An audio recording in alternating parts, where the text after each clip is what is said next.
Hello, JPU family.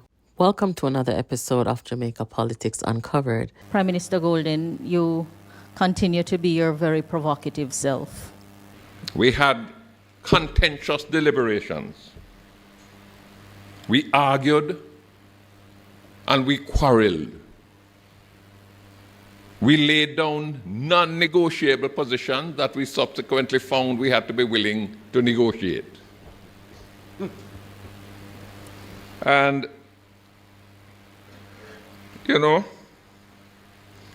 as elusive as consensus can be, it is not beyond us.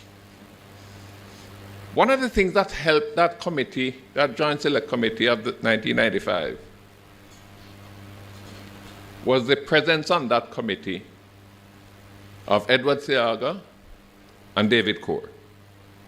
They were the two surviving members of that 1962 committee that drafted the Constitution. And when we argued at Gordon House and we got vexed and sometimes cuss off one another, those two went somewhere, sat down quietly, had a cup of tea, maybe a red stripe, and they were able to work through those difficulties and come back to us and say, look, as your elder statesmen, we have considered this issue and we are proposing that we proceed on this basis. I don't think that we could have achieved as much success as we did were it not for the involvement of those two. You know, when Mr. Patterson was here the last time, he made reference, talking about this business of consensus, he made reference to the establishment of the Electoral Advisory Committee in 1979 at the height of some bitter political exchanges. And he spoke about the role that he himself and Hugh Shearer played in bringing that about. And I myself and Paul Robertson, who was then General Secretary of the PNP, at a lower level in putting that together. And in both sides going to Michael Manley and Edward Seaga and said, you know, we think we have a deal. Now,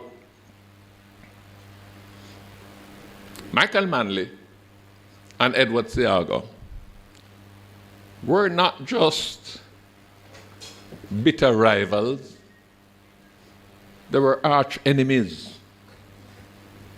I can tell you, I was there. And yet it was possible for them to find consensus. I sent a photograph up here. Can you put it on the screen? Because I think it would illustrate the point that I'm trying to make. That is consensus being formalized at King's House in the presence of the Governor General. If you look in the background, you will see Portia. And you will see K.D. Knight. And there is the Governor General Secretary, and there is Neville Lewis, the late Neville Lewis. And there is PJ and myself. That was consensus brought about despite the hostility between Seaga and Manley. So it is not beyond us. It's not beyond us. One advantage that that Joint Select Committee had and benefited from was the work of the Constitutional Reform Commission that preceded it. It was broad-based. It had 32 members drawn from political parties, academia, churches, legal fraternity, youth organizations, you name it. 32 members. And we benefited from the work that broad-based body did. And I took it to first a small group and then a larger group within the PNP executive. And I was roundly dismissed as being politically naive. and told that what Bruce was trying to do was A, B, and C. And I said, well, that's not what we discussed. And here were the plans to move the courthouse out of the center of Spanish Town, to preserve the whole of the ancient buildings, and to address some of the social problems that were choking off Spanish Town. But I couldn't get a hearing. I remember when I spoke, I'm going to call her name now, I spoke to another person who had an influence in St. Catherine, Vin Edwards. Him laugh at me. He said, Comrade Small, you're a real fool, you know. But what we're trying to do was approach what was a deep social, cultural, national, historic problem that didn't only affect the center of Spanish Town, but one of the access routes into the capital city, Kingston. Shireen, I don't know how we're going to get to where you have suggested we need to go. All I know is that as I'm writing my memoirs now, I'm coming up against the stubborn and corrosive nature of partisan politics. And it didn't start in the 70s. It did not start in the 70s.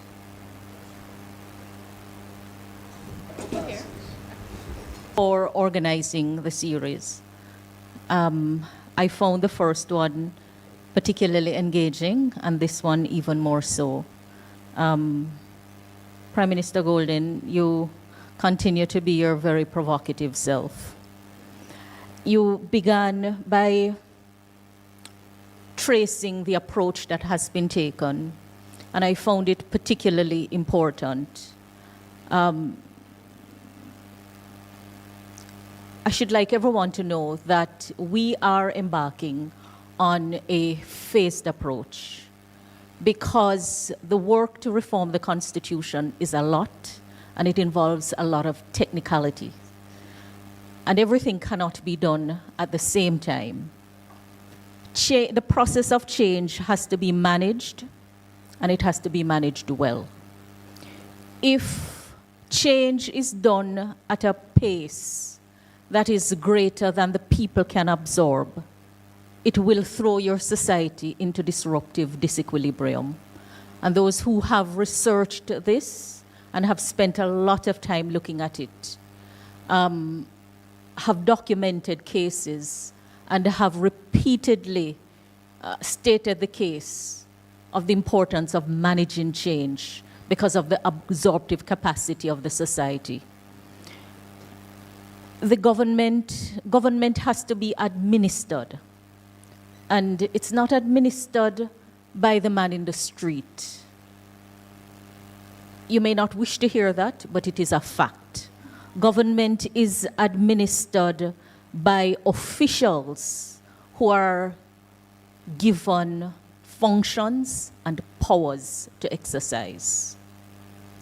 And if you have a government where the people themselves are ignorant of their own powers and functions, or they exercise the powers and carry out their functions carelessly, you're going to have even greater problem. Admittedly, there is a weakness in the context in which this work is being done. Not only you, Prime Minister Golden, has said it, but it's been a point of constructive criticism for all who have written. The need for greater education, the gap, the knowledge gap in the society. And it's very sad that the increase in information and new and easier media of exchanging information have not resulted in an increase in knowledge. And we have a population that is distracted and attracted by many things.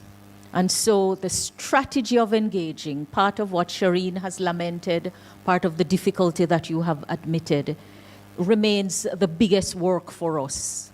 How do we meaningfully engage the people and get their attention? Because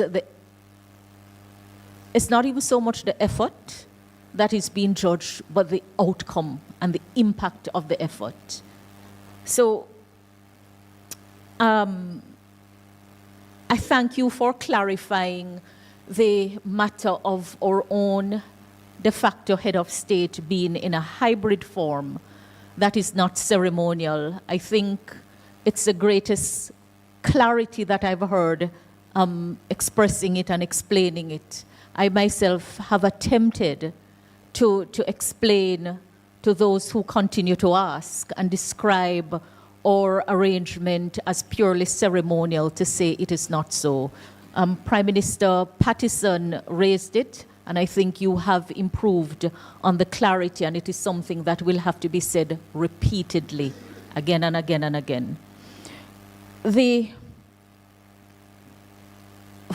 I deem it a privilege to be given the opportunity to lead this process from where I'm leading it. And believe me, it has been the most trying work assigned to me.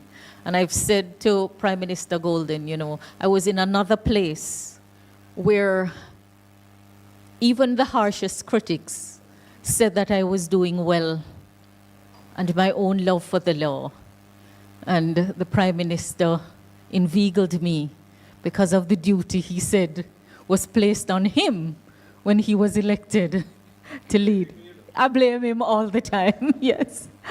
Yes. So that's why I could answer for him to say that he has to remain to be part of the process, if only because of what he brings to the table, and continue to do so.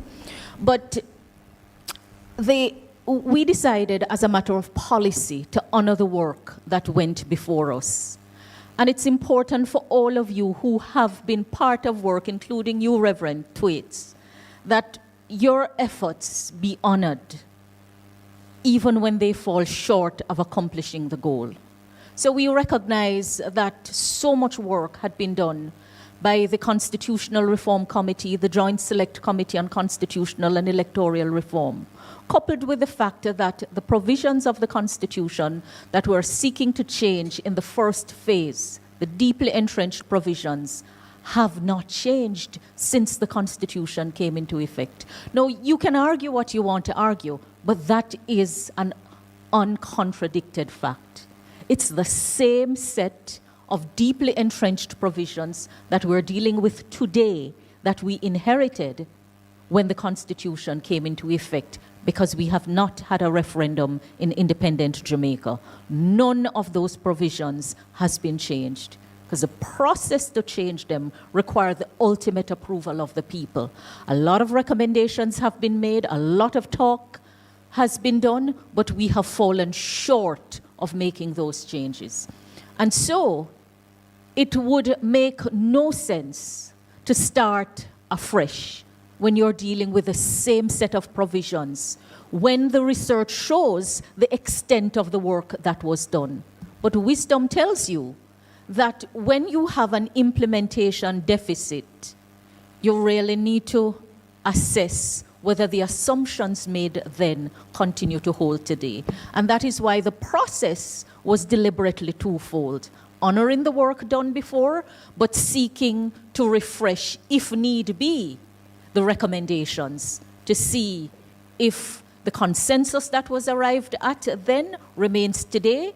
We need to approach the process, I think, is very, very important, and that's the spirit of consensus.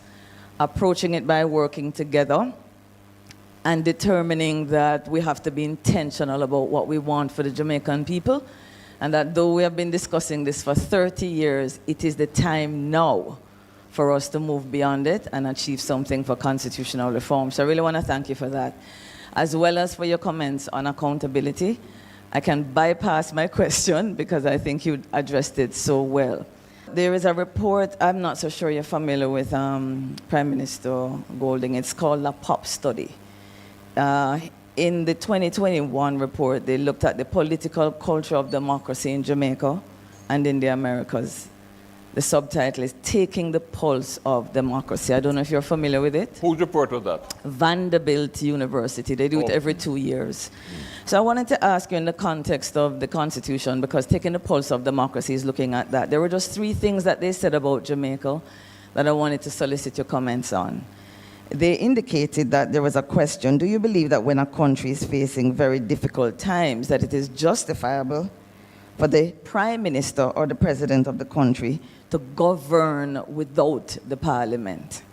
Should do what? To govern without the Parliament. And to my surprise, 44% of Jamaicans, we led the survey in indicating that, yes, we would be comfortable in bypassing the Parliament if the country was facing a particular difficult time. It also asked if we would be willing to have a military coup to deal with the problem of corruption. And we were number 3 out of 34 countries where 46% of us would have been happy to have a military coup. And last, they asked the question if we had a strong leader to bend the rules if it was necessary, if Jamaicans would be inclined to forego our legal framework to facilitate progress. And 55% of Jamaicans said yes. So I wanted to ask you, in the context of Jamaicans feeling this way about our institutions and being willing to bypass them, this is a threat to our democracy. Would you like to comment on it in the context of the discussion we're having today and the concerns that you have for the young people and the direction we're going in? I expressed it when I was at the podium, you know. A country gets the government it deserves. And when the opportunity arises, it gets the constitution it deserves. And therefore, my daughter-in-law is here, my grandchildren who are going to have to deal with it. I won't be here. It is they who are going to have to contend with the decisions that are made by the generation that is now in charge, right? The Constitutional Reform Committee, which does not publish the statements of every member, the verbatim notes of its process, and the full minutes of its proceedings. On what basis does that engender trust, please? Wheel and come again. Who chose the members of that committee? Are they really representative? These are the things that make the difference. And these will govern whether we adhere to whatever referendum comes. But please, align the views of those who feel that they have the authority because they were elected to determine how the Constitution changes phase. Please understand that they don't have that right. They have the right to execute what the people want. And approaching the people, even in some of the comments here, as if it is some purblindness on our part, and that we must eventually come and understand and agree with them, is absolutely wrong-footed, and it's immoral. It's all about empowerment, yes. You know, it is about empowerment. Our people suffer from the lack of empowerment. And where does it come from? It comes from our history. Just to say that the fact that someone is elected put you in a position to do something. I think it would be a miseducation of the young people here to dismiss that fact in a democracy, because we are elected in a representative capacity, and whether one chooses to carry out the functions well or not does not take away from the responsibility that comes with the office. So it's not true to say that you have no power to do anything. It doesn't matter what we talk about laws. There is a process by which law is made and changed formally.